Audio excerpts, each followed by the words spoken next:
The dark side of Hollywood's child stars. Picture this: you're just a child, but the entire world sees you as a profitable product. Your parents aren't simply guiding your dreams, they're orchestrating every move like a business strategy. Instead of running around schoolyards with friends, you're locked in rooms memorizing scripts. Comfort and playtime? Replaced by contracts, auditions, and relentless pressure. This is the untold reality behind many of Hollywood's most iconic child stars, a world where innocence isn't protected, but packaged and sold. Childhood becomes a commodity, and the cost is often paid in lost youth, fractured families, and lifelong scars of Brooke Shields. Childhood sexualization instead of innocence. Brooke Shields entered the spotlight almost from birth, modeling and acting before she could even form full sentences. By the tender age of 11, she was thrust into the controversial film Pretty Baby, portraying a young girl in a brothel, complete with scenes that included nudity. While most children her age were navigating middle school crushes and playground games, Brooke was being positioned in roles that catered to adult fantasies. Her mother, who served as her manager, often prioritized career advancement over safeguarding her daughter's well-being.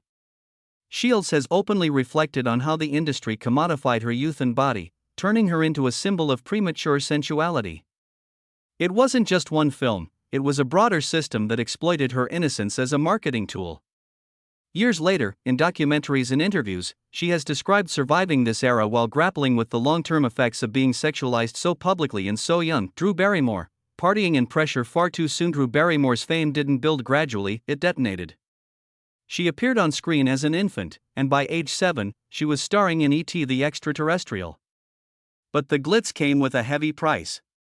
While other kids attended school and played sports, young Drew was accompanying her mother to adult Hollywood parties, where she was exposed to drugs and alcohol at an alarmingly early age. By 9 or 10, she was already struggling with substance issues. She entered rehab for the first time around age 12 or 13, later spending nearly 18 months in treatment after multiple setbacks, including an attempted suicide at 14.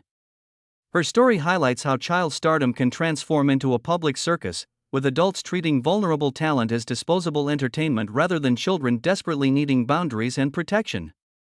Barrymore has since spoken candidly about these years, crediting her recovery journey while acknowledging the absence of normal childhood safeguards. Ariel Winter, the heavy price of fame and lost identity. Ariel Winter rose to fame as a young teen on the hit sitcom Modern Family, but her journey was anything but a fairy tale. Pushed into acting by her mother from a very early age, Ariel faced intense control over her appearance, diet, clothing, and social interactions. Her mother allegedly selected revealing outfits designed to make her look older and more mature than her years, while neglecting her formal education to prioritize filming schedules. The pressure and alleged emotional, and sometimes physical, abuse became so overwhelming that Ariel sought legal emancipation from her mother at around age 17, finalized after battles beginning earlier. In interviews, she explained that she needed to escape the exploitation, gain control over her own life, finances, and decisions, and build a safer support system. "Nobody controls you anymore," she later reflected. Her experience underscores how fame can strip away personal agency, forcing young stars to fight for basic autonomy that most teens take for granted. Judy Garland, a childhood sacrificed on the altar of stardom. Judy Garland was performing on stage before many children can speak clearly. Her ambitious mother relocated the family to Hollywood when Judy